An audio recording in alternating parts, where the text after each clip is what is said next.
Alright guys, so back with another brewing video. I'm going to make, this time, elderflower champagne.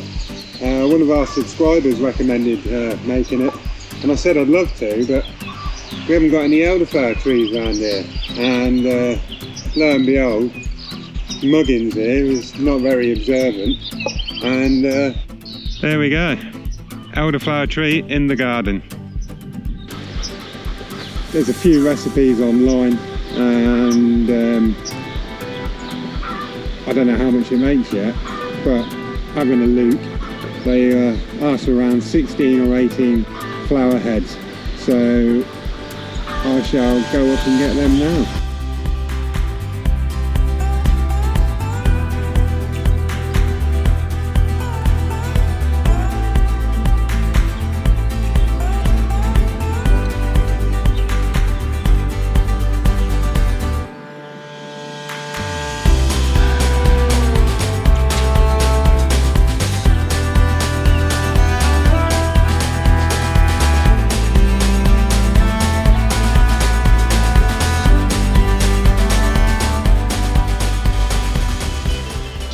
So I'm not sure how many heads I counted then, I just sort of picked and kept going.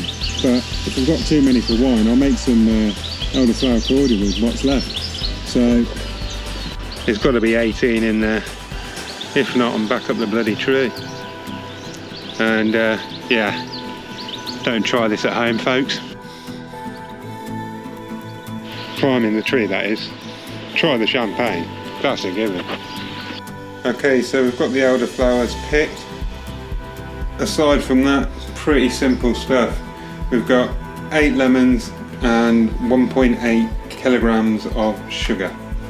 The lemons zested and juice extracted.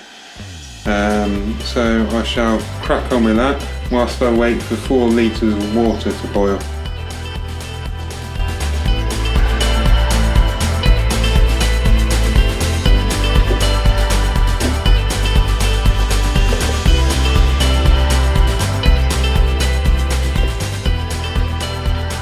Okay, so lemons zest off, juiced, 4 litres of just boiled water. The sugar goes in a clean and sterilised bucket.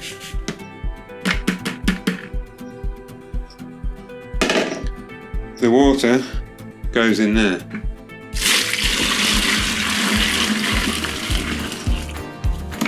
Give that a good stir. Get the sugar dissolved. That seems to have done it. Now I've got to add 6 litres of cold water.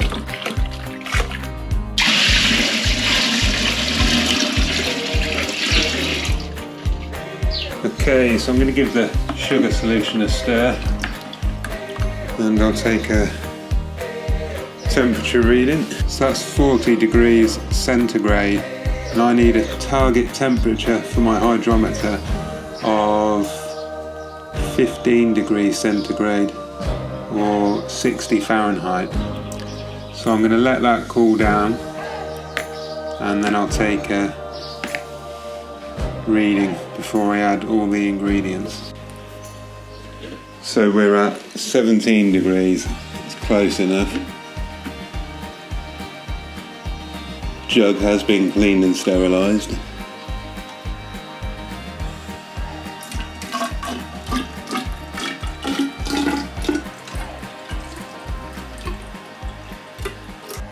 That's about 1015 or 1015.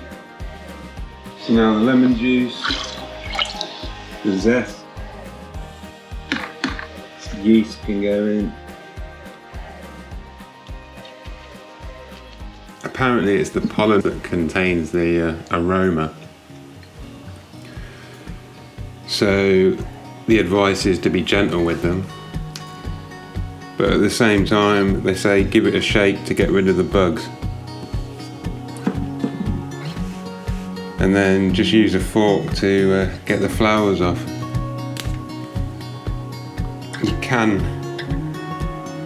add some stem, although you don't want too much because it will, make it bitter.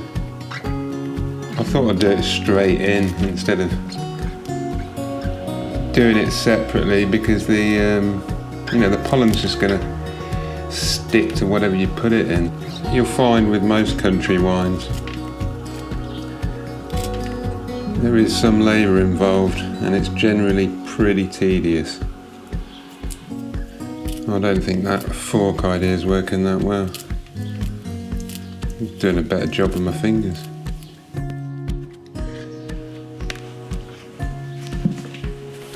So I definitely prefer the finger method. The fork method, it's hard to adjust the pressure to get the flowers off when you end up with a load of stems, but with your fingers it's easy to just sort of go soft and a bit hard if you need to. And you know, I've barely had any stems go in since changing the technique. Just work through each bunch of flowers at a time.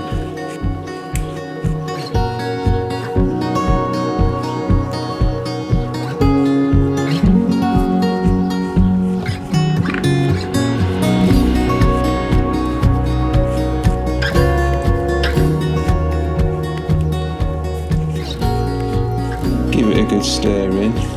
Now I ended up using 30 heads, even though the recipe said 18, and generally that was because how long's a piece of string? You know, I had about 3-4 big heads, and then you know, some that were about 1/10 of the size. So you know, what is a cluster of elderflowers? If they've given you a measurement in grams, then you could be accurate with it, but when it's just so many clusters, I don't suppose it really matters too much.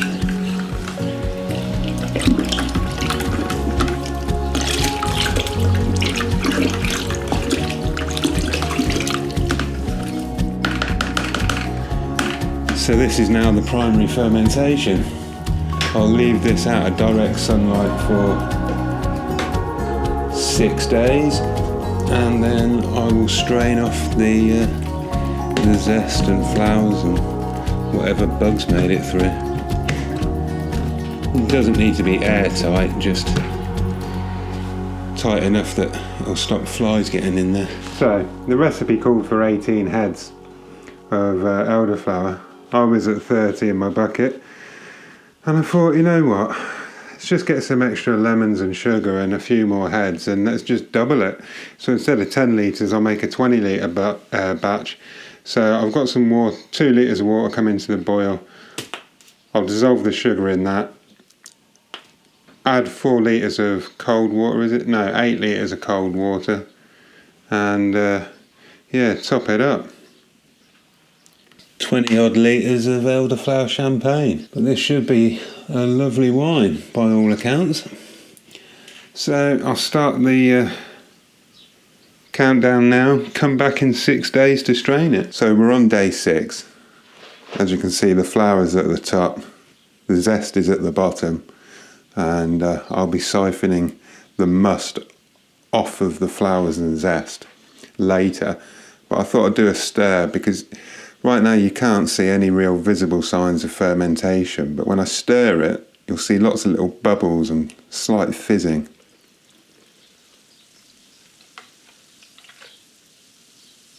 There you go.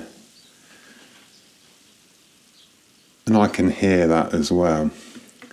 Now if you're not getting that, and you're not getting any visible signs or audible signs of fermentation, then don't panic. I think it's probably yeast dependent, but I've made a fair few wines now, and at this point I've had 0 signs of fermentation. It's only when I rack the must off the fruit that it will start going to work, so don't necessarily panic.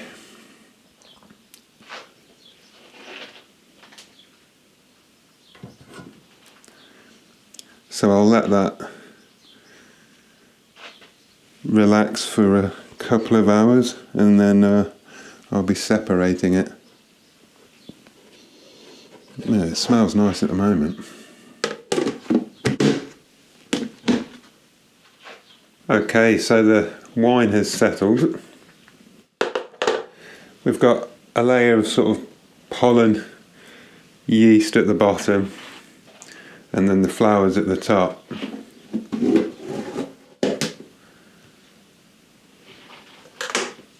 So now I've got cleaned and sterilised bucket, cleaned and sterilised siphon, and we're going to separate it.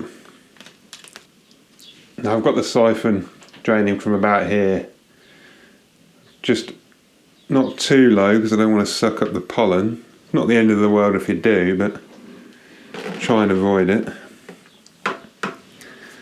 A lot of the recipes say to pour this through a muslin bag or whatever, but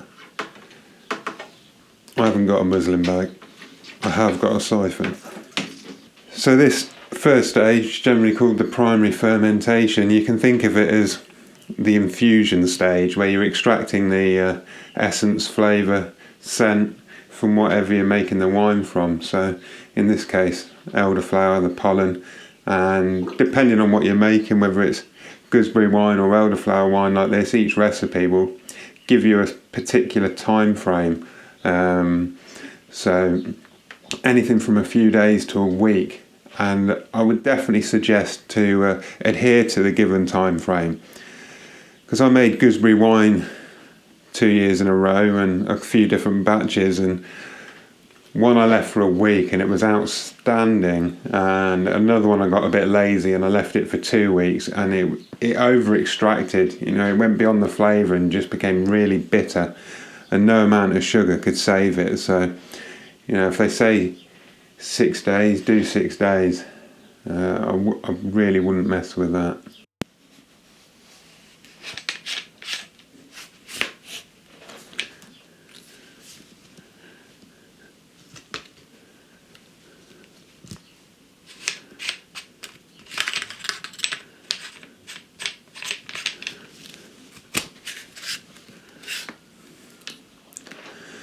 Okay, so there we go. Now, the few recipes that I've looked at all say the same thing. Now we've separated the must from the flowers, bottle it and use something like a plastic water bottle and push in the shoulder, and as it ferments that depression will pop out, and then unscrew the lid slightly, burp it, release some of the gas and do it up and keep releasing the pressure as it builds up. Well, that's a really lazy way of making it, and it's very inaccurate. You might forget about it, the bottle will explode, you know, it's just a little bit silly really. What we should do now is transfer this to demijohns, let it ferment out until it's completely dry, all the sugar has been consumed by the yeast, and then we'll rack it off into bottles and add sugar to the bottles to carbonate it precisely so we won't get any exploding bottles. And that's what I'm going to do. This is generally called secondary fermentation.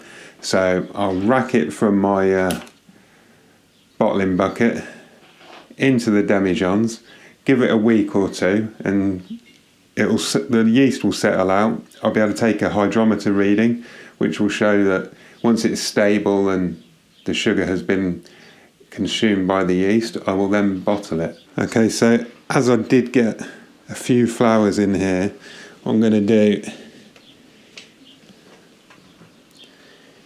is pass it through my sieve with a mesh on it, just to eliminate everything.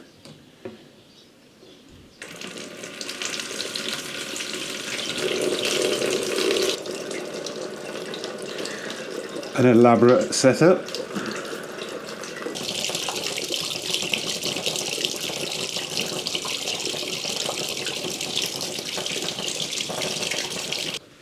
And the demijohn has been cleaned and sterilised, as always, as has the bung and airlock. And the airlock's filled with sodium metabisulfate solution, steriliser. And there we go, a gallon of elderflower champagne in the making. 3 more to go. Right, there we go. We've got all racked off into demijohns and a bit left over, so I'm going to do what the other recipes suggest and put an impression in the shoulder. When it pops out, it's ready to refrigerate and drink. Champagne is carbonated at 4.6 volumes of CO2, which equates to about 15 grams of table sugar per litre.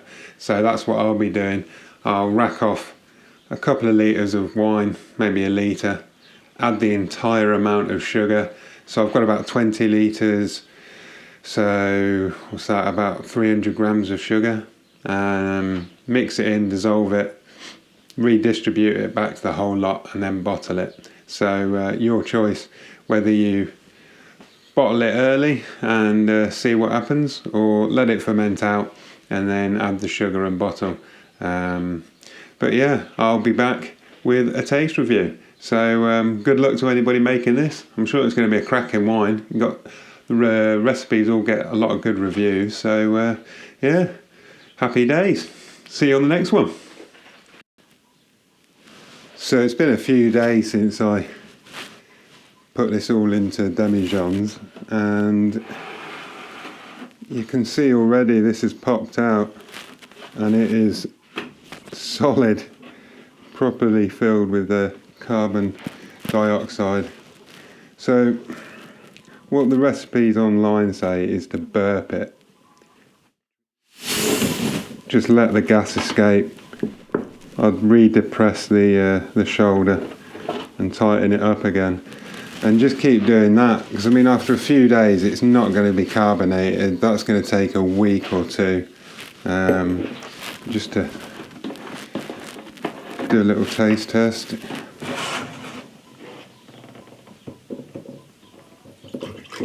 Considering how immature it is lovely.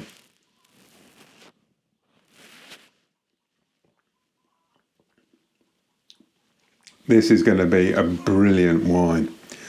I've spotted another elderflower tree down the lane. I'm thinking of going scrumping.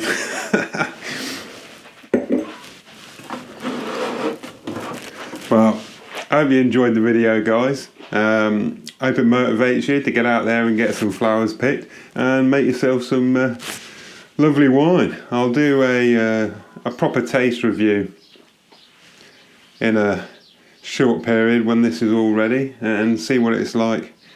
Well, I'll do a taste review for this one in a couple of weeks so you can see what that's like doing the cheating method, and then I'll do a review for this lot once it's been racked off and bottled and been in the bottles for a week or two. So probably a couple of weeks for that and about a month for that. But yeah, keep on brewing, guys, and I'll see you on the next one.